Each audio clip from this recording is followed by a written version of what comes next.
வணக்கம். கனடாவின் இன்றைய முக்கிய செய்திகள். செய்திகளுக்குள் செல்லும் முன்பதாக முதலில் தலைப்புச் செய்திகள். டொனால்ட் ட்ரம்ப் மற்றும் மார்காரன் இடையே பேச்சுவார்த்தை. தொலைபேசி அழைப்பில் நடந்தது என்ன? கனடாவில் உங்கள் படிப்புக்கு சிக்கலா? கனடா மாணவர்களுக்கு விடுக்கப்பட்ட அவசர அறிவிப்பு. மருந்தகத்தின் தவறால் 10 வயது சிறுமிக்கு நேர்ந்த விபரீதம். கண்ணீரில் பெற்றோர். ChatGPT உரையாடலின் பின் தற்கொலை செய்து கொண்ட நபர். மருத்துவர் கூறும் அதிர்ச்சி தகவல். பெற்றோர்களே எச்சரிக்கை. ஒன்டாரியோவில் உங்கள் குழந்தைகளுக்கு வந்த சோதனை. அதிகாரிகள் விடுத்த பகிர் அறிவிப்பு. இனி தொடர்பான விரிவான செய்திகள்.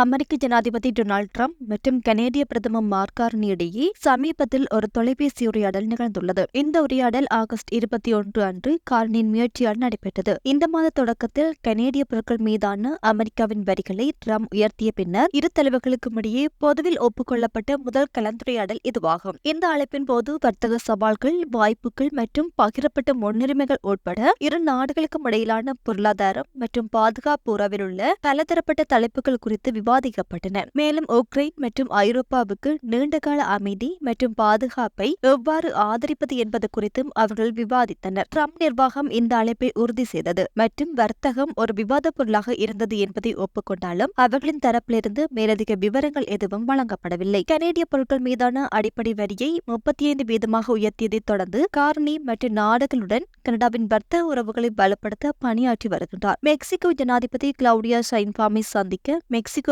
திட்டமிடப்பட்ட பயணம் மற்றும் பாதுகாப்பு முதலீடுகள் குறித்து விவாதிக்க கனடிய அமைச்சர்கள் சமீபத்தில் ஸ்வீடன் மற்றும் பின்லாந்துக்கு விஜயம் செய்தமை ஆகியவை இதில் அடங்கும். கனடாவின் எஃகு, அலுமினியம் மற்றும் வாகனத் துறைகள் ட்ரம்பின் வரிகளால் குறிப்பாக பாதிக்கப்பட்டுள்ளன என்பதும் குறிப்பிடத்தக்கது.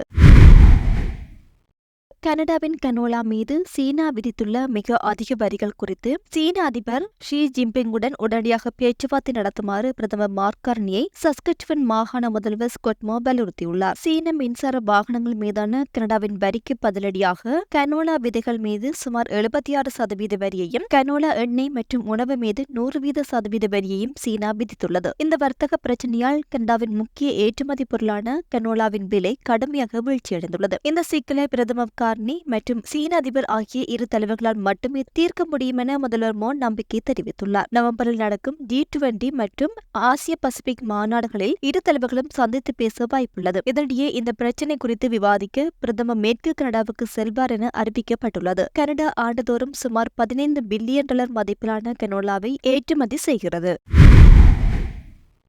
கனடாவின் அல்பர்டா மாகாணம் நாட்டுக்கு வரும் குடியேறிகளின் எண்ணிக்கையை கட்டுப்படுத்த வேண்டும் என்று மத்திய அரசிடம் கோரிக்கை விடுத்துள்ளது. மாகாணத்தின் மக்கள் தொகை எதிர்பாராத விதமாக அதிகரித்துள்ளதால் பொது சேவைகளில் பெரும் அழுத்தம் ஏற்பட்டுள்ளதாக அல்பர்டா அரசு தெரிவித்துள்ளது. கடந்த 3 ஆண்டுகளில் சுமார் 4,50,000 புதிய குடியேறிகளை அல்பர்டா வரவேற்றுள்ளது. இந்த திடீர் மக்கள் தொகை பெருக்கத்தால் வீட்டு வசதி, சுகாதாரம் மற்றும் கல்வி போன்ற அத்தியாவசிய சேவைகள் வழங்குவதில் மாகாண அரசு பெரும் சவால்களை சந்தித்து வருவதாகவும் சொல்லப்படுகிறது. இதன் காரணமாக ஒவ்வொரு ஆண்டும் மாகாணத்தின் மக்கள் தொகையில் 1% என்ற அளவில், அதாவது சுமார் 50,000 புதிய குடியேறிகளை மட்டுமே அனுமதிக்க வேண்டும் என்று அல்பர்டாவின் வேலைவாய்ப்பு, பொருளாதாரம், வர்த்தகம் மற்றும் குடியேற்ற அமைச்சர் ஜோசப் ஷோ கனடாவின் பிரதமருக்கு கோரிக்கை விடுத்துள்ளார். குடியேற்றத்தால் பொருளாதார நன்மைகள் இருந்தாலும் ஒரு கட்டுப்படுத்தப்பட்ட அணுகுமுறைதான் மாகாணத்தின் வளங்களை திறம்பட நிர்வகிக்க உதவும் என்றும் அல்பர்டா அரசு நம்புகிறது. இந்த கோரிக்கைக்கு கனடாவின் மத்திய அரசு இதுவரை நேரடியாக பதிலளிக்கவில்லை என்பதும் குறிப்பிடத்தக்கது.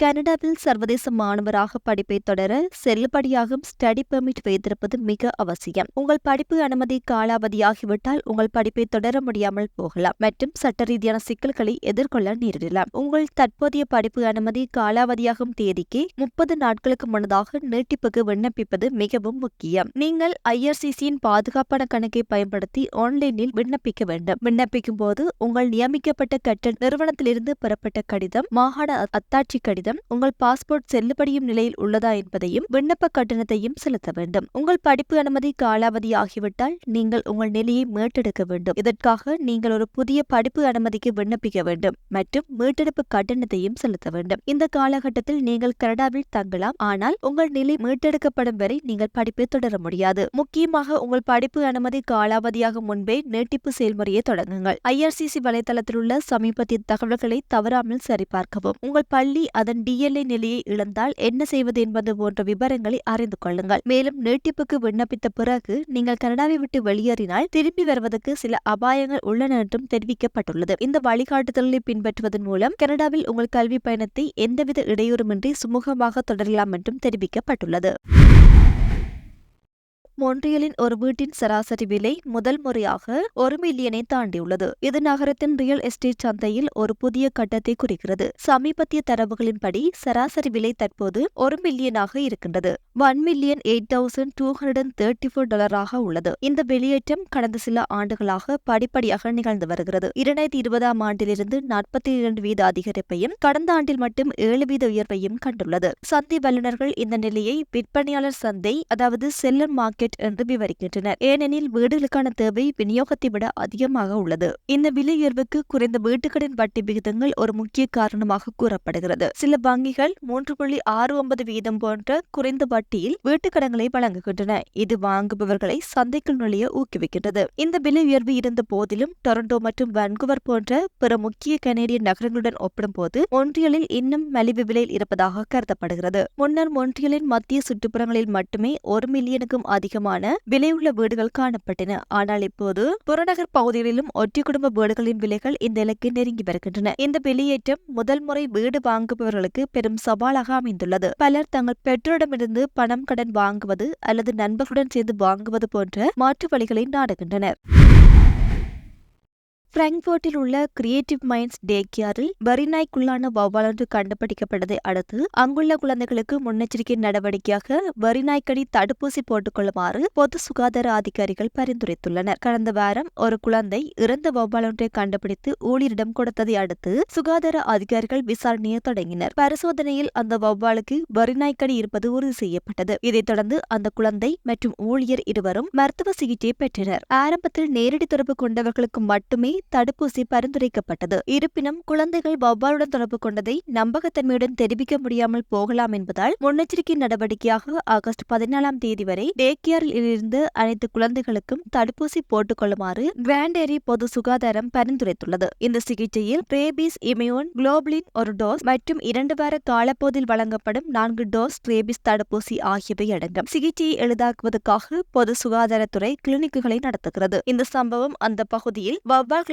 பரவும் ரேபீஸ் குறித்த கவலைகளை மீண்டும் எழுப்பியுள்ளது.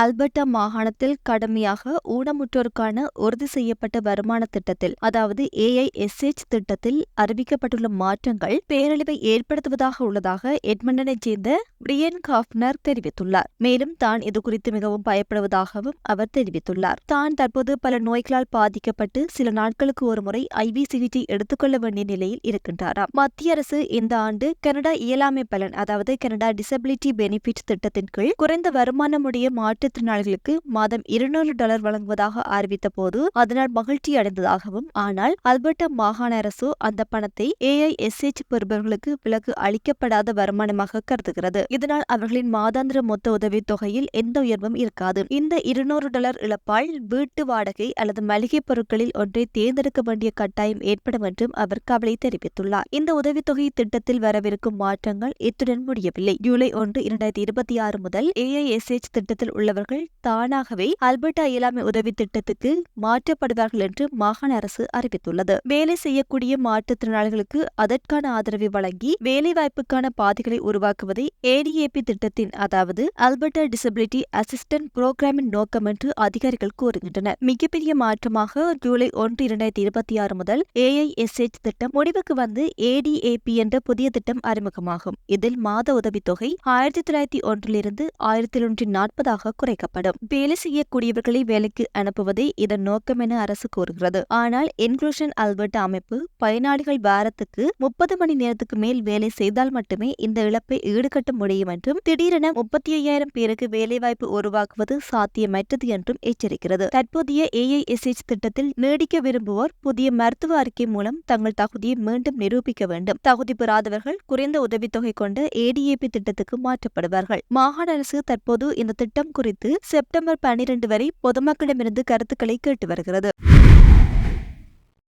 மனநல பிரச்சனைகளுடன் போராடி வந்த ஆலிஸ் ஹேரியர் என்ற இளம்பெண் தற்கொலை செய்து கொண்டார். அவரது மரணத்துக்கு சில மணி நேரங்களுக்கு முன்பு அவர் ChatGPT என்ற செயற்கை நுண்ணறிவு அதாவது AI சாட்பாட்டுடன் உரையாடிக் கொண்டிருந்தார் என்பதை அவரது குடும்பத்தினரும் காதலியும் கண்டுபிடித்தனர். இந்த சம்பவம் நெருக்கடியில் இருக்கும் நபர்களுக்கு சாட்பாட்கள் வழங்கும் ஆலோசனைகள் குறித்த கவலைகளை எழுப்பியுள்ளது. ஆலிஸின் காதலி கேப்ரியல் ரோஜர்ஸ் மற்றும் அவரது தாயார் கிறிஸ்டி ஆகியோர் ஆலிஸின் தொலைபேசியில் செய்திகளை கண்டுள்ளனர். சாட்பாட்டின் பதில்களைக் கண்டு அவர் அதிர்ச்சியடைந்தனர். ஏனென்றால் அவை ஆலிஸின் உறவு மற்றும் அவரது சுயமதிப்பு பற்றிய எதிர்மறையான எண்ணங்களை உறுதிப்படுத்துவது போல் தோன்றியுள்ளது. சாட்பாட்டின் ஆலிஸின் உணர்வுகளை சரிபார்த்து அவரது மரணத்துக்கு ஒரு காரணமாக இருந்திருக்கலாம் என்று கிறிஸ்டின் நம்புகின்றார். அதாவது கிறிஸ்டின் கூற்றுப்படி அவரது திருநங்கை மகளான ஆலிஸ் சிறுவயதிலிருந்தே மனநல பிரச்சனைகளுடன் போராடி வந்தார். பின்னர் அவருக்கு borderline personality disorder என்கின்ற கோளாறு இருப்பது கண்டறியப்பட்டது. மக்கள் தன்னை பற்றி கவலைப்படுவதில்லை என்று அவள் அடிக்கடி நம்புவாள். ஆனால் உண்மையில் நாங்கள் அவள் மீது மிகவும் அக்கறையாக இருந்தோம் என்கின்றார் கிறிஸ்டி. ChatGPTயிடம் கூறிய அனைத்தும் அவளது எண்ணங்களை உறுதிப்படுத்தியது. நீ சொல்வது சரிதான்,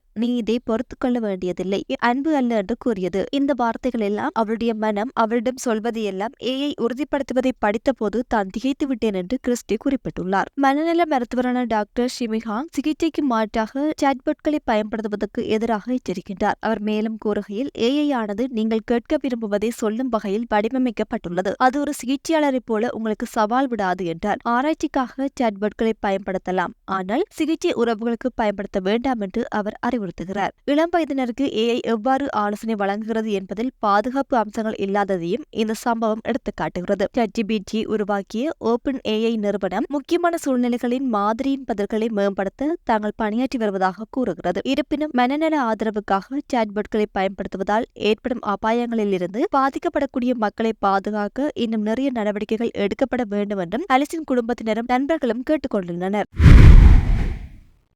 வினிபெக்கில் உள்ள ஒரு மருந்தகத்தின் பிழை காரணமாக 10 வயது சிறுமியொருவர் அளவுக்கு அதிகமாக மருந்து உட்கொண்டு மருத்துவமனையில் அனுமதிக்கப்பட்டதாக அவரது பெற்றோர் தெரிவித்துள்ளனர். இந்த சம்பவம் நேற்றைய தினம் நடந்துள்ளது. இதுகுறித்து மேலும் பெற்றோர் தெரிவிக்கையில், தன்னுடைய மகள் வழக்கமான மருந்தை உட்கொண்ட பிறகு மோசமாக காணப்பட்டார். 2வது டோஸ் மருந்தை உட்கொண்ட பிறகும் அவரது உடல்நிலை மேலும் மோசமடைந்துள்ளது. பின்னர் மருந்தகம் பரிந்துரைக்கப்பட்ட 2 மில்லிகிராம் டோஸுக்கு பதிலாக 10 மடங்கு அதிகமான 20 மில்லிகிராம் மாத்திரையை வழங்கியது கண்டுபிடிக்கப்பட்டது. உடனடியாக பெற்றோர் விச கட்டுப்பாட்டு மையத்தையும் தங்கள் மகளின் குழந்தை மருத்துவ நிபுணரையும் தொடர்பு கொண்டனர். அவர்களின் அறிவுறுத்தலின் பேரில் சிறுமி குழந்தைகள் அவசர சிகிச்சை பிரிவில் அனுமதிக்கப்பட்டார். அங்கு சிறுமிக்கு தற்செயலாக மருந்து அதிகமாக கொடுக்கப்பட்டது மருத்துவமனை தரப்பில் உறுதி செய்யப்பட்டது. இந்த சம்பவம் தொடர்பாக டொமினியன் சென்டரில் உள்ள ஷோப்பர்ஸ் ரக்மார்ட் அதாவது மருந்தகம் விசாரணை ஒன்றை தொடங்கியுள்ளது. மருந்தகத்தின் உரிமையாளர் பெற்றோரிடம் மன்னிப்பு கோரியுள்ளார். இருப்பினும் இதுபோன்ற சம்பவங்கள் எதிர்காலத்தில் நடக்காமல் தடுக்க நடைமுறைகளை மறு ஆய்வு செய்ய வேண்டும் என்று பெற்றோர் வலியுறுத்தி வருகின்றனர். சிறுமி இப்போது முழுமையாக குணமடைந்துள்ளார். ஆனால் இந்த தவறு சரியான நேரத்தில் கண்டுபிடிக்கப்படாமல் இருந்திருந்தால் என்ன நடந்திருக்கும் என்று பெற்றோர் கவலை தெரிவித்துள்ளனர்.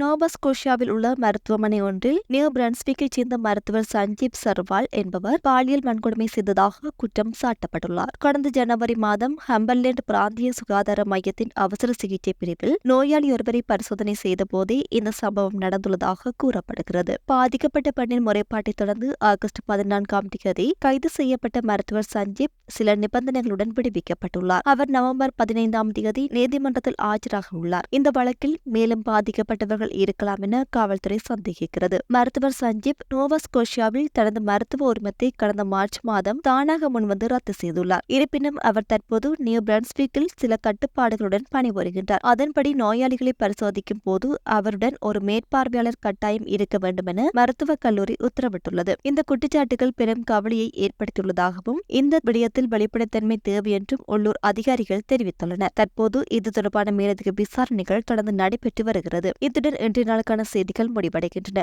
மேலும் தொடர்ந்து செய்திகளை பெற்றுக் கொள்வதற்கு நம்முடைய தமிழ் கனடியன் சேனலை சப்ஸ்கிரைப் பண்ணி இணைந்திருங்கள். அது மட்டுமல்லாது நம்முடைய வாட்ஸ்அப் மூலம் செய்திகளை பெற்றுக் கொள்வதற்கு வாட்ஸ்அப் குழுவில் இணைந்து கொள்ளுங்கள். வாட்ஸ்அப் குழுவுக்கான லிங்க் கீழே உள்ள டிஸ்கிரிப்ஷன் மற்றும் கமெண்ட் செக்ஷனில் இருக்கின்றது.